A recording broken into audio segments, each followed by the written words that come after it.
ইরানের কাছে কতগুলো পারমাণবিক অস্ত্র আছে সে সম্পর্কে পুরো বিস্তারিত জানতে পারবেন আজকের ভিডিওতে। ইরান পরমাণু অস্ত্র তৈরি করাকে কেন্দ্র করে পশ্চিমা রসায়নে পড়ে, আর সেটা এখনো পর্যন্ত অব্যাহত রয়েছে। আমেরিকা ও ইসরায়েল ভিত্তিক কিছু গোয়েন্দা সংস্থা জানিয়েছে ইরানের কাছে 14 থেকে 18টির মতো পরমাণু অস্ত্র থাকতে পারে। ইরান এর মধ্যে প্রায় 2টি পরীক্ষা চালিয়েছে, যা মাটির অনেক গভীরে। এর মধ্যে একটি হচ্ছে ইরানের ইস্পাহান শহরে, যেখানে ইরানের পরমাণু প্রকল্প রয়েছে। প্রিয় ভাইয়েরা, ইরান পারমাণবিক শক্তিধর হবে, পারমাণবিক অস্ত্রের মালিক হবে, এটা পরমাণু শক্তিধর হিসাবে আমেরিকা কিংবা Britain, France, Germany, Israel, Bharat কিংবা অন্য কেউ চায়নি। তারা চায় পারমাণবিক অস্ত্র শুধুমাত্র তাদের কাছেই থাকবে।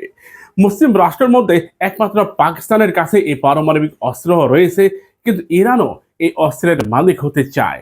ইরানকে পারমাণবিক শক্তিধর বলা হয় বর্তমানে, কারণ ইরান এমন কিছু শক্তি মিসাইল তৈরি করেছে যা পরমাণু বহন করতে সক্ষম। এর মধ্যে খোরামশার 5 রয়েছে, এর মধ্যে ফাতা 1, ফাতা 2 রয়েছে হাইপারসনিক মিসাইল। ইরান সর্বশক্তি নিজস্বভাবে তৈরি করেছে। পারমাণবিক বলয় ইরান নিজস্বভাবে তৈরি করছে বলে দাবি করতেছে ইরান। পশ্চিমা দুনিয়া প্রতিনিয়ত এটাই বোঝায় যে ইরান নিজস্বভাবে পরমাণু অস্ত্র তৈরি করেনি। এর পিছনে রাশিয়া রয়েছে, উত্তর কোরিয়া রয়েছে, চায়না রয়েছে। সে কারণে আমেরিকা ইসরায়েলের নিরাপত্তাকে নিশ্চিত করার জন্যই ইরানের এই পরমাণু অস্ত্রের চরম বিরোধিতা করতেছে। আমেরিকা কখনোই নিজস্ব বলয়ের জন্য, নিজস্ব নিরাপত্তার জন্য কখনোই ইরানের পরমাণু অস্ত্র নিয়ে তারা বিরোধিতা করে না। এর অন্যতম কারণ হচ্ছে ইসরায়েলের নিরাপত্তা। তারা ইসরায়েলের নিরাপত্তাকে সবার আগে দেখে। এটাকে কেন্দ্র করে তারা 2001 সালে আফগানে, 2003 সালে ইরাকে, আবার 2008-9 সালে তারা আইএসকে কেন্দ্র করে সিরিয়াতেও সেম একই ঘটনা ঘটায়। তারপরও আমেরিকা এটা বলে যে তারা আন্তর্জাতিক নিরাপত্তার কথা চিন্তা করে না। এটা সম্পূর্ণরূপে ভুল। আমেরিকা শুধুমাত্র ইসরায়েলের নিরাপত্তার কথা চিন্তা করতে গিয়েই আমেরিকা ইরানের বিরুদ্ধে, ইরাকের বিরুদ্ধে, সিরিয়ার বিরুদ্ধে, লিবিয়ার বিরুদ্ধে মাঠে নেমেছে। সামরিক শক্তিতে ইরান যথেষ্ট পরিমাণে শক্তিশালী হয়েছে। বর্তমানে তাদের র্যাঙ্কিং প্রায় 16তম। আন্তর্জাতিক গ্লোবাল ফায়ার পাওয়ারের যে র্যাঙ্কিং, সেখানে ইরানের অবস্থান 16তম। মাটির অনেক গভীরে ইরান মিসাইলের প্রকল্প তৈরি করছে। সেখানে ইরান একের পর এক মিসাইল তৈরি করে যাচ্ছে। ইরানের কাছে রয়েছে দূরপাল্লার মিসাইল খোরামশার 5। ইরান নিজস্ব প্রযুক্তির মাধ্যমে মহাকাশে স্যাটেলাইট পাঠিয়েছে নূর নামক মিসাইলের মাধ্যমে।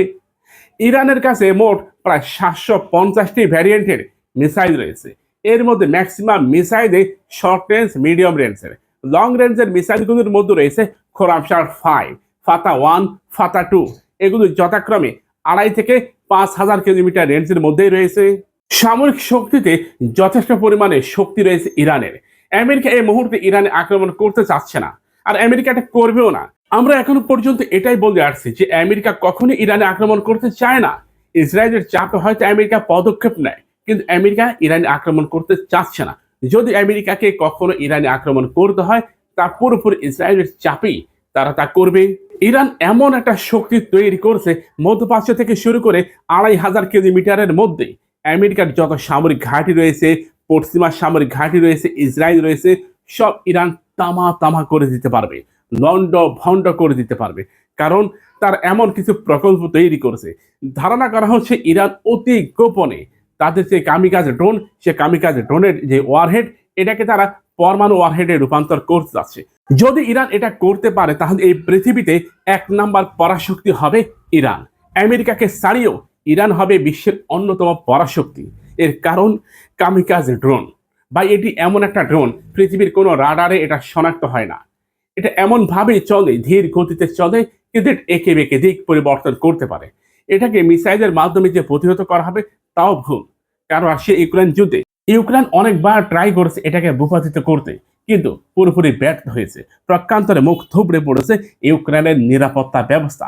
আর এটার বিস্ফোরক হিসাবে যে এখন যেটা ব্যবহার করা হচ্ছে, এটার পরিবর্তে যদি পরমাণু ওয়ারহেড ব্যবহার করা হয়, তাহলে পুরো দুনিয়াকে চ্যালেঞ্জ করাটা ইরানের কাছে মামুনি হয়ে দেখা দিবে। প্রিয় ভাইরা, সামরিক শক্তিতে ইরান যথেষ্ট পরিমাণে শক্তি অর্জন করবে যদি তারা কামিকাজে ড্রোনের মধ্যে পরমাণু ওয়ারহেড ব্যবহার করতে পারে। আমাদের চ্যানেলটিকে সাবস্ক্রাইব করুন, পাশে থাকা বেল বাটনে ক্লিক করে আমাদের সাথেই যুক্ত হন। এবং যারা ফেসবুক থেকে দেখতেছেন, তাদেরকে অবশ্যই অনুরোধ করব ভিডিওগুলি শেয়ার করবেন। মনে রাখবেন, বিশ্বের মুসলিমরাই একটা সময় পরাশক্তি হবে, ইনশাআল্লাহ হবে, অবশ্যই হবে।